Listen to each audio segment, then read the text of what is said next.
Not sure how well this comes out on the video, but if you can see here, my tread on my front tires, this is the front left, but the same thing on the front right is not wearing evenly. So right here it's nearing bald, and over on the left, or the outside of the tire, it's got a lot of grip left, a lot of tread left, I should say. So I'm gonna try to fix that, but Infiniti does not have a stock method of changing the camber on the wheels. So I'm going to install a part, I'll show you here in a second, that will allow me to change the camber. And it's not going to be the most precise way of doing it, but hopefully relative to where it is now, I can adjust the camber to be more positive and neutral, and therefore limit the amount of inside tire wear that I'm seeing. So here's the part that I bought to try to fix this problem. It's made by TruHart. There's a bunch of these upper A-arms available from different manufacturers on Amazon and eBay. This one seemed to get the best reviews, and also at least for the ones that aren't outrageously expensive.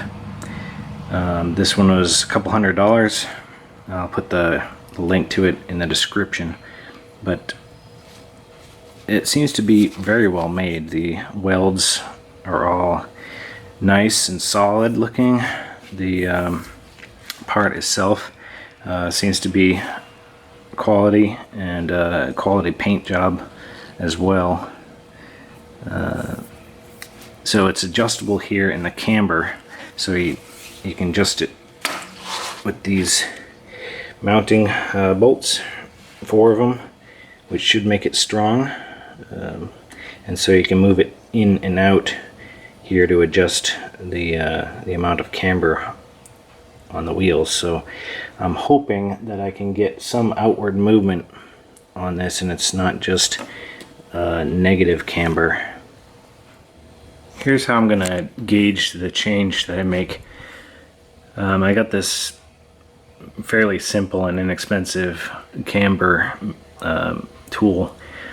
It's not the most precise thing in the world, but I'm just trying to gauge relative change from where I'm starting. So I'm not sure if you can read that, but I'm starting at a -1 camber for the left side, and that's the same for the right side.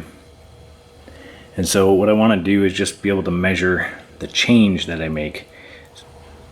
What I'm doing here is just going to measure this. I measured this with the current stock A-arm, and what I'll do is adjust the TruHart A-arm so that I get a change of 1 degree positive. I've checked the ground that I'm sitting on, and whoever laid this concrete did a really good job, because it is, as much as I can tell, perfectly level. So I'm close. It's not going to be completely precise, but it should work to at least fix some of my problem and make it so that the tires wear more evenly. To remove the old A-arm, it's a 17mm nut up at the front, and then 2 14mm bolts in the back. And the 14mm are tough to get out because they interfere with the spring, so you might have to move the suspension up or down to get the spring out of the way.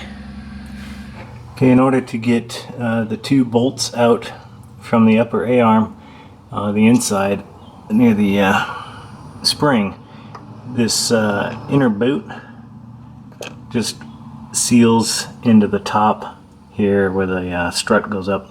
So just pop that off. You can pull it down with your fingers, and then that'll give you enough room in order to pull these bolts out. You might have to do some wiggling in order to get them out of there.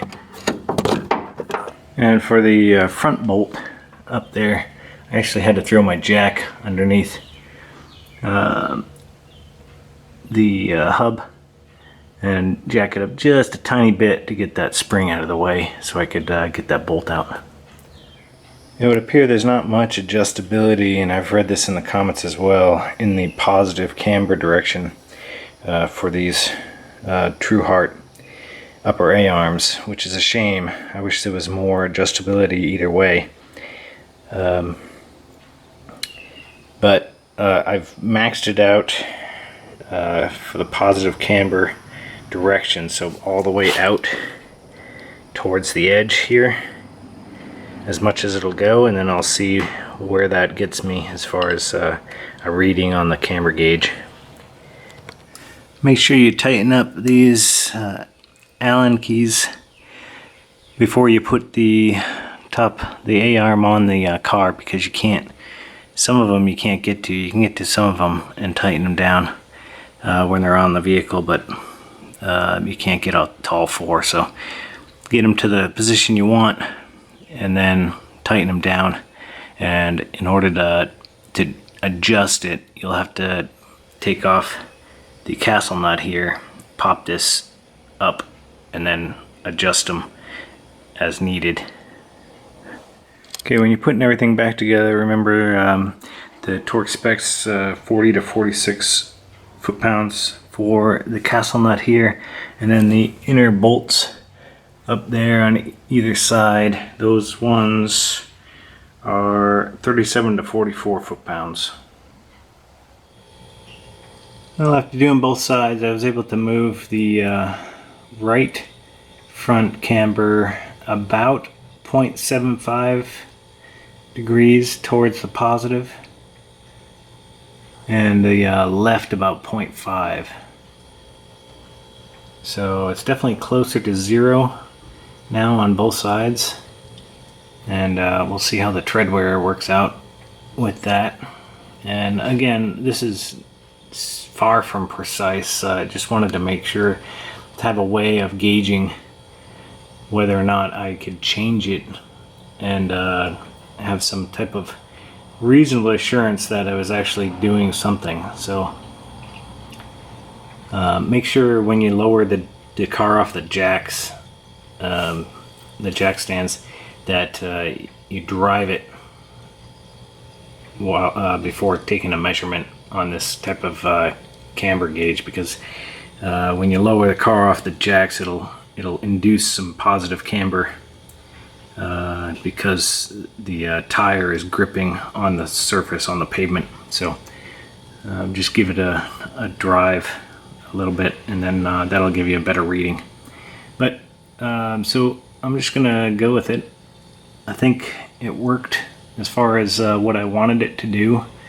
I wish I could have a little bit more adjustability as far as the positive camber goes on these upper A-arms.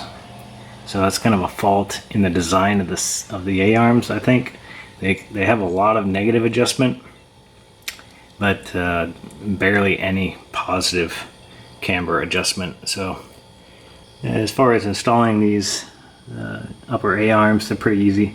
And if you want to induce some negative camber on your G35, if you're tracking it or doing any type of autocross or something, then these upper A-arms definitely will work for that.